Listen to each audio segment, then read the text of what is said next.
Segundo viaje de Simbad el Marino. Simbad el Marino empezó a explicar: «Sabed, hermanos míos, que yo vivía en la más dulce de las vidas y en la felicidad más absoluta, conforme os conté ayer».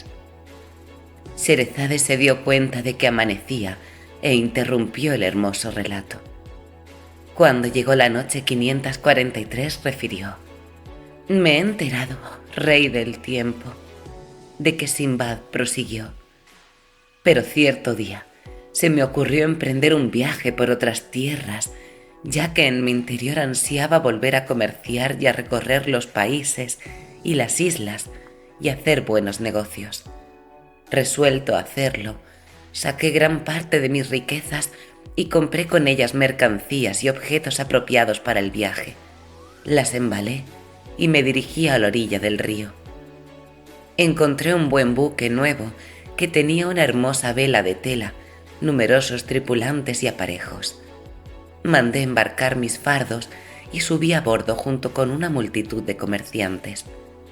Zarpamos aquel mismo día y navegamos felizmente de mar en mar y de isla en isla.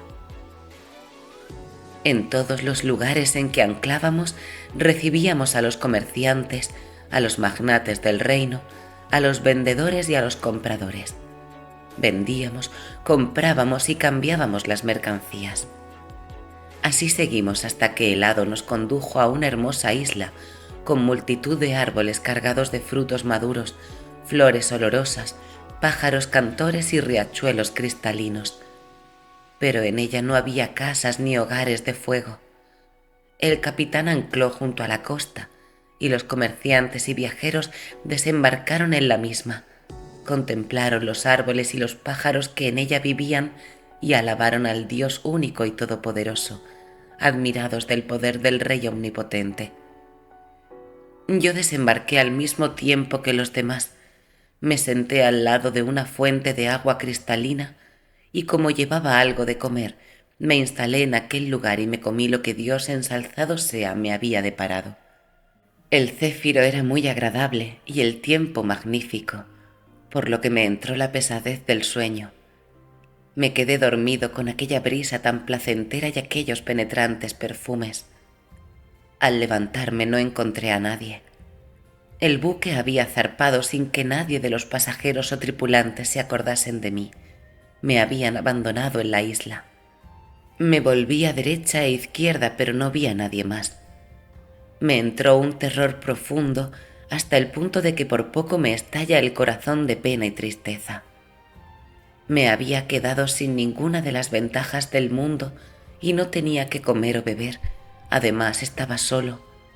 Desesperé de la vida y dije: tanto va el cántaro a la fuente que al fin se rompe. Si la primera vez me salvé y encontré quien me llevase consigo desde aquella isla hasta la civilización, esta vez no creo que vuelva a tener la misma suerte. Empecé a llorar y a lamentarme, y me entró tal rabia que me maldije a mí mismo por lo que había hecho. Volver a viajar y fatigarme, después de haberme instalado cómodamente en mi casa y en mi país, en donde vivía satisfecho y tenía a mi disposición comidas, bebidas y vestidos magníficos, sin necesitar dinero ni mercancías. Me arrepentí de haber abandonado Bagdad y emprendido un viaje por mar después de haber sufrido tantas fatigas y haber estado a punto de morir en el primero. Exclamé: nosotros somos de Dios y a Él volvemos. Me volví casi loco. Me puse de pie rabiosamente y empecé a recorrer la isla en todas direcciones sin poder detenerme en ningún sitio. Después me subí a un árbol altísimo y extendí la mirada en derredor, sin ver más que agua, árboles, pájaros, islas y arenas. Al mirar más atentamente, distinguí algo blanco y más grande que había en la isla. Bajé del árbol, me dispuse a ver de qué se trataba y marché en aquella dirección. Era una gran cúpula blanca, muy elevada y de gran circunferencia.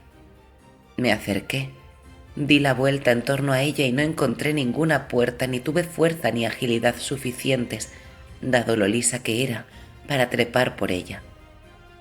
Señalé el sitio en que me encontraba y medí su circunferencia. Tenía 50 pasos justos. Empecé a pensar qué hacer para conseguir entrar, pues se acercaba la noche. De repente se ocultó el sol. Pensé que tal vez había sido tapado por una nube, pero como estábamos en verano me extrañó. Levanté la cabeza y vi un pájaro enorme, de gigantesco cuerpo y descomunal envergadura de alas que surcaba el aire. Había tapado el sol a su paso. Me admiré muchísimo y recordé una historia que había oído hacía tiempo a los viajeros y caminantes. En una isla vivía un pájaro enorme llamado Rug, que alimentaba a sus polluelos con elefantes. Entonces me convencí de que la cúpula que estaba viendo era un huevo de Rug y me admiré de la creación de Dios, ensalzado sea. Mientras me encontraba en esta situación, el pájaro descendió sobre la cúpula, empezó a incubarla con las alas y apoyando las patas en el suelo por detrás, se durmió encima. Gloria a aquel que no duerme. Entonces deshice el turbante que llevaba en la cabeza, lo doblé y lo trencé hasta que quedó transformado en una cuerda.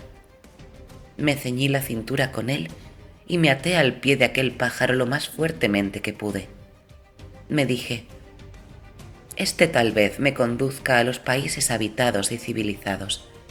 Prefiero hacer esto a continuar en la isla. Pasé aquella noche en vela, temeroso de dormirme y de que el pájaro arrancase a volar, estando yo inconsciente. Al hacerse de día, el ave se levantó del huevo, dio un grito fortísimo y se elevó conmigo por los aires. Creí que había llegado a las nubes. Luego descendió hasta posarse en el suelo, en un lugar elevado. En cuanto toqué tierra me apresuré a desatarme, pues temía que el bicho advirtiese mi presencia, pero no notó nada. Luego de haber desatado el turbante y de haberme desligado de su pata, empecé a andar por aquel lugar.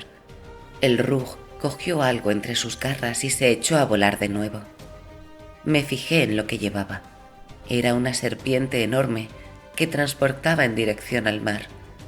Me admiré mucho de todo esto y paseé por el lugar. Me encontraba en un altozano a cuyo pie corría un río profundo y ancho, encajonado entre montañas elevadísimas cuyas cimas no alcanzaba a distinguir. Nadie tiene fuerzas suficientes para escalarlas. Al ver aquello me dije, ojalá me hubiese quedado en la isla que era más hermosa que este lugar desértico. Por lo menos allí había variadas clases de fruta para comer y riachuelos en los que beber. En cambio, aquí no hay ni árboles, ni frutos, ni ríos. No hay fuerza ni poder sino en Dios el Altísimo, el Grande. Escapo de una calamidad para caer en otra mayor y más peligrosa. Me puse en pie. Traté de animarme y empecé a recorrer el valle. Todo su suelo estaba cubierto de diamantes. Los metales preciosos y las gemas afloraban por doquier. Había porcelana y ónice. Esta es una piedra dura, seca, que ni el hierro ni la roca pueden tallar ni partir. Únicamente puede hacerse esto con la piedra de plomo. Todo el valle estaba lleno de serpientes y víboras, cada una de las cuales tenía el tamaño de una palmera.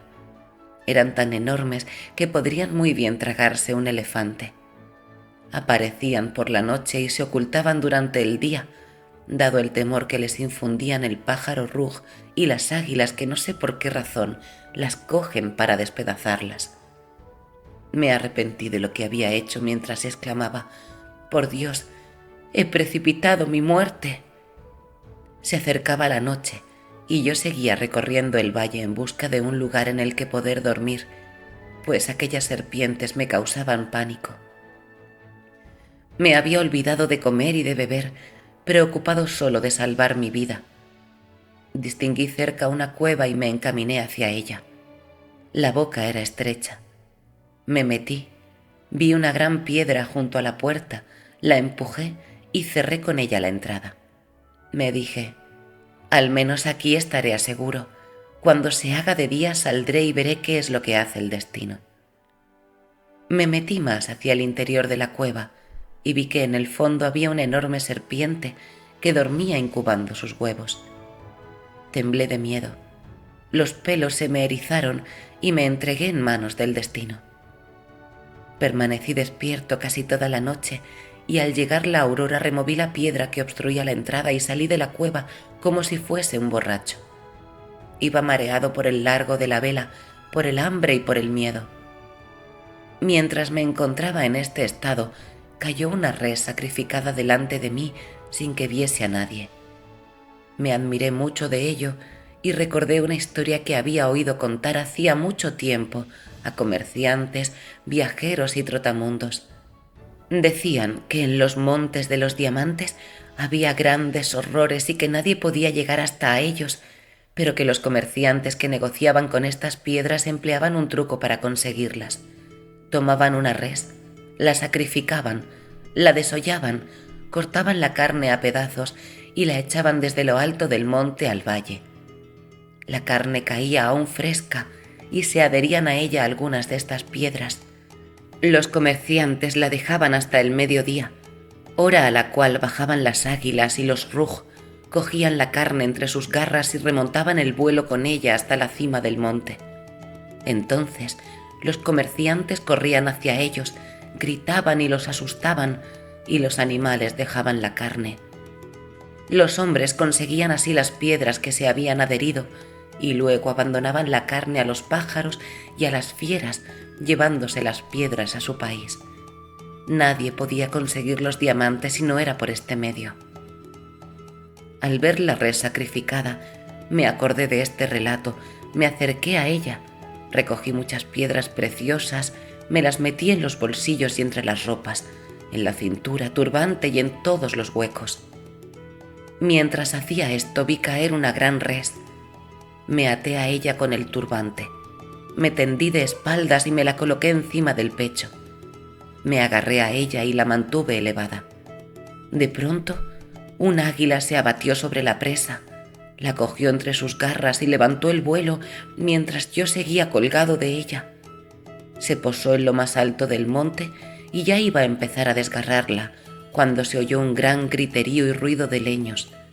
El águila, asustada, levantó el vuelo y yo me desprendí de la res. Mis vestidos estaban tintos de sangre.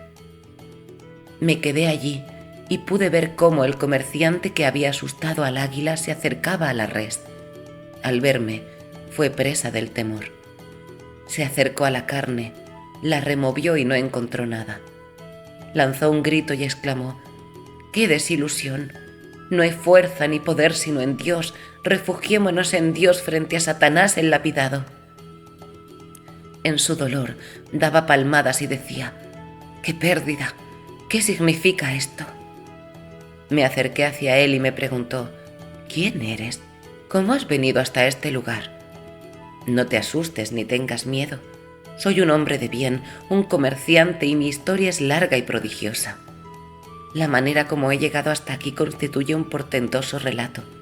No temas, pues recibirás de mí lo que te ha de hacer feliz, ya que tengo multitud de diamantes y te daré de ellos una cantidad suficiente. Una cualquiera de mis piedras es más hermosa que todo lo que tú pudieras procurarte. No te asustes ni temas. Entonces aquel hombre me dio las gracias, me bendijo y habló conmigo. Los comerciantes, cada uno de los cuales había tirado una res, al oír que yo hablaba con su compañero se acercaron.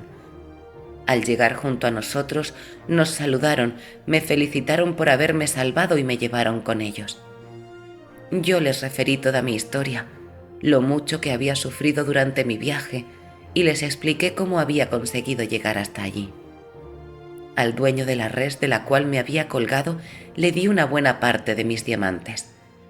Se alegró mucho, me bendijo y me dio las gracias. Los comerciantes me dijeron: por Dios, este te ha concedido una nueva vida, pues nadie antes que tú ha conseguido llegar a este sitio y escapar de él. Gracias a Dios que te ha salvado. Pasamos la noche en un lugar agradable y seguro, y yo estaba muy contento por haber podido escapar del Valle de las Serpientes y llegar a un país civilizado. Cuando se hizo de día levantamos el campo. Emprendimos la marcha por aquel gran monte y vimos numerosas serpientes en el valle. Estuvimos andando hasta llegar a un jardín situado en una grande y hermosa isla, en la que están los árboles de los que se extrae el alcanfor. Cada uno de ellos arroja una sombra que puede cobijar a 100 hombres.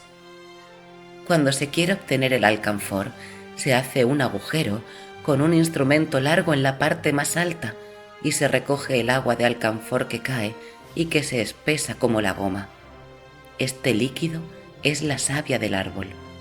Después, el árbol se seca y solo sirve para leña. En esa isla hay unos animales llamados rinocerontes. Pastan en ella de la misma manera que las vacas o los búfalos en nuestro país, pero el cuerpo de esos animales es mayor que el de un camello y se alimentan de forraje. Son unas bestias enormes provistas de un grueso cuerno en medio de su cabeza. La longitud de este es de 10 codos y en él se distingue la figura de un hombre. También hay vacas. Los marinos, los viajeros y los trotamundos que recorren los montes y las tierras nos han referido que el rinoceronte puede llevar un gran elefante clavado en el cuerno y pasta con él en la isla y en las playas sin darse cuenta. El elefante muere clavado en el cuerno y el calor del sol va derritiendo sus garras que caen en la cabeza del rinoceronte, le entran en los ojos y lo ciegan. Entonces el animal se tiende en la playa hasta que llega el ave rug, lo coge con sus garras y vuela con él para entregárselo junto con lo que lleva en el cuerno, como alimento para sus polluelos. En aquella isla vi muchas especies de búfalos que no existen entre nosotros. También había muchísimos diamantes, como los que yo había guardado en mi bolsillo. Mis compañeros me los cambiaron por mercancías y otros objetos, me dieron diremes y dinares y yo seguí viajando con ellos, visitando los países y contemplando lo creado por Dios, de valle en valle y de ciudad en ciudad. Vendimos y compramos hasta llegar a Basora. Permanecimos en ella algunos días, después de los cuales yo me vine a Bagdad. Me dirigí a un barrio y entré a mi casa llevando muchísimos diamantes de todas clases, grandes riquezas, objetos y mercancías magníficas. Me reuní con mis familiares y parientes. Hice limosnas, regalos y dones a todos mis allegados y amigos y volví a comer bien, a beber mejor, a llevar buenos vestidos y a tener una intensa vida de relación. Olvidé todo lo que había sufrido. Mi vida transcurrió feliz, tranquila y alegre entre la música y los juegos. Todos los que se enteraban de mi regreso acudían a verme, a interrogarme por mi viaje y por la situación de los distintos países. Yo los informaba y les contaba lo que había pasado y lo que había sufrido. Se admiraban de mis muchas penalidades y me felicitaban por haberme salvado. Esto es lo último que me ocurrió durante mi segundo viaje. Mañana, si Dios ensalzado sea, lo quiere, os contaré lo que me sucedió en el tercer viaje. Cuando Sinbad el marino hubo terminado de contar su historia a Sinbad el faquín, todos los presentes estaban admirados. Cenaron y entonces Sinbad el marino ordenó que entregasen a su homónimo 100 mizcales de oro. Los cogió y se marchó a sus cosas, admirado de lo mucho que había llegado a sufrir Sinbad el marino. Cuando estuvo en su casa, rezó por él. Al amanecer del día siguiente, Sinbad el faquín, siguiendo la orden de su homónimo, se dirigió al domicilio de éste. Entró y le dio los buenos días. Recibió la bienvenida y se sentó con él hasta que hubieron llegado todos los amigos y contertulios. Comieron, bebieron, se distrajeron y estuvieron alegres y contentos. Después, Sinbad el marino empezó a hablar. Suscríbete al canal La Rosa de Alejandría. Comenta y comparte este vídeo.